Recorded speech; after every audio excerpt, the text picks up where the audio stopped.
Hey there everyone, PhilChill here, and today I'm back with another Stardew Valley video. This video will contain some spoilers about the new 1.5 update, so if you don't want to get spoiled, you should turn it off. Today I will talk about the Dwarvish Forge, which is located at the 10th floor of the Volcano Dungeon, and all of its uses. So let's get into it. The Dwarvish Forge is a main attraction of the 1.5 update, since it has a lot of uses for the endgame. We will cover all of the uses of the forge, starting from changing your weapon's appearance. At the forge, you can change your weapon's appearance. To do that, you first need to add the weapon that you want to change in the first slot, while changing the appearance that you want to get in the second slot. It costs around 10 cinder shards, and you'll get the galaxy sword, for example, to look like the obsidian edge. This is quite useful if you, for example, don't like the look of it or get sick of it and you want to change the appearance of your sword. But there's one thing that you need to know. If you want to change back to your original appearance, you're gonna lose the image item, or basically the cosmetic item that you used. For example, in this case we used the obsidian edge, and when we unforge it, we're gonna get the galaxy sword back, but we're gonna lose the obsidian edge. This is something to keep in mind, as you may use a really rare sword as the cosmetic item and you won't be able to get it back later. The forge also has a really nice addition, which is combining rings. You can now combine two rings into one, while they're both keeping their effects. So basically you're gonna get one ring with the effects from both. This is pretty great, as now we can stack effects on our rings and we don't have to always switch them one by one to get the effect that we want. For example, the slime charmer ring is something that you need for your slime hatch, and now you can combine it with the important ring that you use with, and you have no slimes attacking you in the skull caverns and also no slimes attacking you in the hatch. You can't combine an already combined ring, but you can unforge some of the rings that you made and you're gonna get both rings back.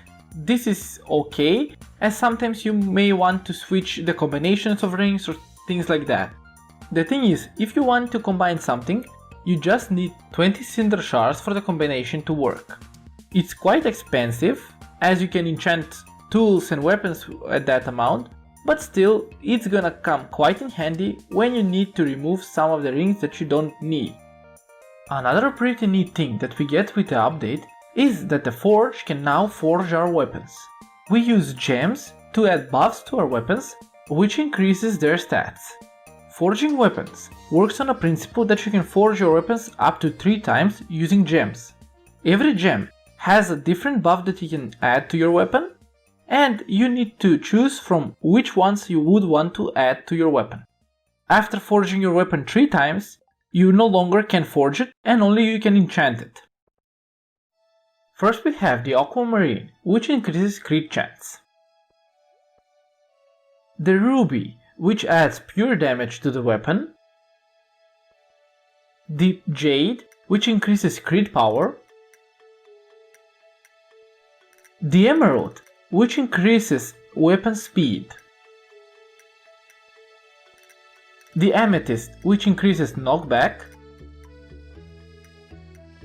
And topaz, which increases defense. The last one we have is the diamond, and that's pretty special, because the diamond adds 3 random forge buffs on your weapon. The price for the buff with the diamond is 10 cinder shards, while for the other buffs you need to pay 10, then 15, then 20. So I think sometimes it will be better to use the diamond to get some buffs. You never know what you get, you may get the perfect buffs or some of the worst. At the forge, you can also enchant your weapons and tools. For enchanting, you need a prismatic shard, which will add the effect. Enchanting your weapons or tools gives them a random buff, which gives them special effects. The enchantments are split to weapon enchantments and tool enchantments. For weapon enchantments, there are 5 total enchantments that you can get randomly. The first one is Artful. This enchantment allows you to do special moves more quickly which means this enchantment refreshes your cooldown on your special moves. The second enchantment is Bug Killer. This enchantment allows you to do more damage to bugs. Basically, you can kill the armor bugs in Skull Caverns. The third enchantment is Vampiric, which occasionally siphons health from a monster. This will help you a lot when you're fighting in the mines and you're really low on health. The fourth enchantment is the Crusader enchantment, which adds more damage to unholy monsters. With this enchantment, you can kill all the mummies in Skull Caverns without any issues, and they won't respawn anymore, so you don't need to use bombs from now on. And the last enchantment that you can get is Haymaker. This enchantment allows your weapon to get more fiber when destroying fiber weeds, and also occasionally give you hay as well. This enchantment is not that special, and I don't think anyone would get it a lot, as the other ones have so many better options. Now for the tool enchantments. Every tool has some enchantments that only it can have, and some that they share with the other tools. For example, the pickaxe can use the enchantment Powerful, which does more tool damage to stone, trees and the like, Efficient, which takes no energy to use, and Swift, which swings the tool faster. For the axe, it has 4 enchantments that you can add to. It has the Shaving enchantment, which gives you a chance to peel off additional wood when chopping down trees. This also works for hardwood stumps, and you're gonna get extra hardwood. And Giant Crops, but be warned, when you try to destroy a giant crop with an upgraded axe, you will destroy it immediately without getting any extra items. It can also have the Powerful enchantment, the Efficient enchantment, and the Swift enchantment. The Plow, on the other hand, has 5 enchantments to choose from.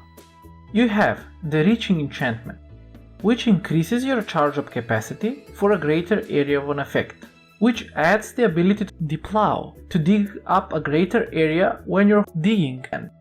The Generous enchantment is digging up more dirt from the ground, which basically you will get more clay overall.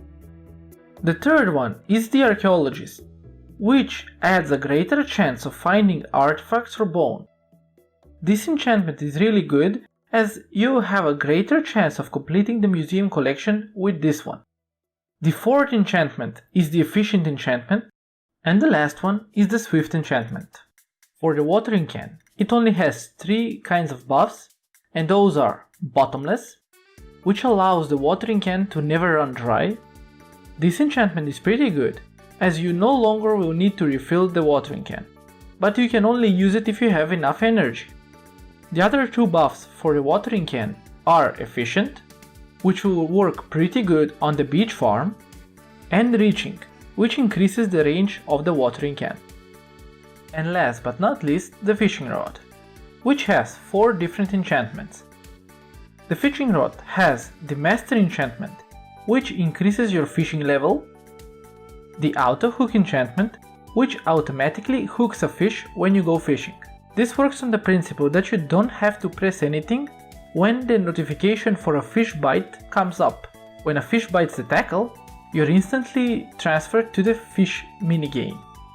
It also has the Preserving enchantment, which makes the bait and tackle have 50% chance not to be consumed. And the last enchantment is the Efficient enchantment, which takes no energy to use. The last thing about the Forge is about creating the most powerful weapons in the game, which is the Infinity Weapons. To create an Infinity Weapon, you first need to have a Galaxy Weapon and 3 Galaxy Souls. You can get the Galaxy Souls from Mr. Key's shop or by finding them in the upgraded Skull Caverns and mines. To upgrade the Galaxy Sword, you will need 20 Cinder Shards per attempt for a total of 3 attempts.